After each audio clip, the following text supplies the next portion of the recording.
అలా ఏమైనా కూడా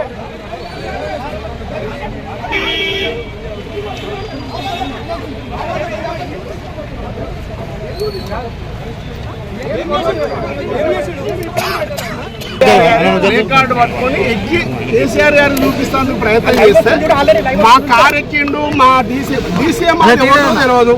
ఏమనంటే మా పోలీస్ డీసీఎం ఎక్కిండని అన్యాయంగా కొట్టుకుంటూ దాంట్లో ఏది పోలీసు లాక్కొని గుంజుకొని పోతున్నారు. మన వాళ్ళు వస్తే వాళ్ళని కొడుతున్నారు. మన ఏమి అన్యాయం అయింది ఇది? ఇదేంది? ఓన్లీ కేసీఆర్ గారి మీద అభిమానంతో రికార్డు పెడితే వాళ్ళు ఏదంటే చెప్తే వెళ్ళిపోతారు. దౌర్జన్యం చేయాల్సిన అవసరం లేదు. వాళ్ళది ఏంటంటే పొద్దున్న నుంచి బీఆర్ఎస్ పార్టీకి సంబంధించిన నాయకత్వం అంతా కూడా ఎక్కడ కూడా చిన్న డిస్టర్బెన్స్ లేకుండా కేసీఆర్ గారికి సంఘీభావం పడుకుంటే వాళ్ళకి జీర్ణించుకుంటలేరు పోలీసులు. ఏదో రకంగా గొడవ చేయాలి, ఏదో రకంగా కొట్టాలనే ఆలోచనతో ఇంత పెద్ద కర్రలు తీసుకొచ్చి జనాన్ని కొట్టడానికి ఇక్కడ భయభ్రాంతులు చేయడానికి వచ్చినట్టుగా ఊపిస్తున్నది కేసీఆర్ గారు. కానీ పిలుపు ఎక్కడ కూడా, ఎందుకంటే కాంగ్రెస్ పార్టీకి సంబంధించినటువంటి వ్యక్తులు వస్తారు, చిల్లర మల్లర గొడవలు చేయడానికి వాళ్ళు పూనుకుంటారు. మనమే పోలీసులమై ఎక్కడ కూడా క్రమశిక్షణతో ఉండాలని అక్కడి నుంచి పిలుపునిచ్చారు. ఇవాళ ఆ విధంగా మా క్యాడర్ అంతా కూడా అట్లా ఉన్నారు.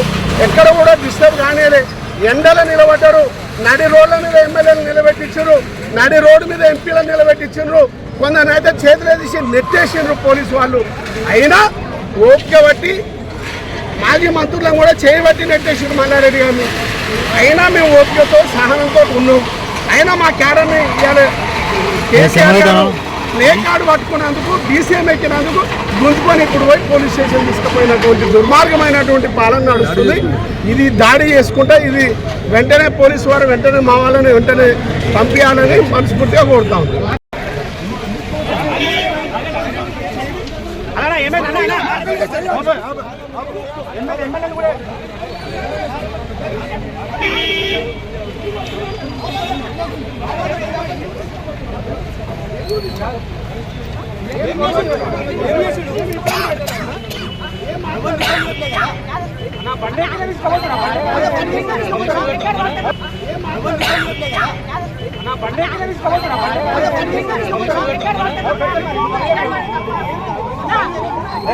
మాట్లాడు.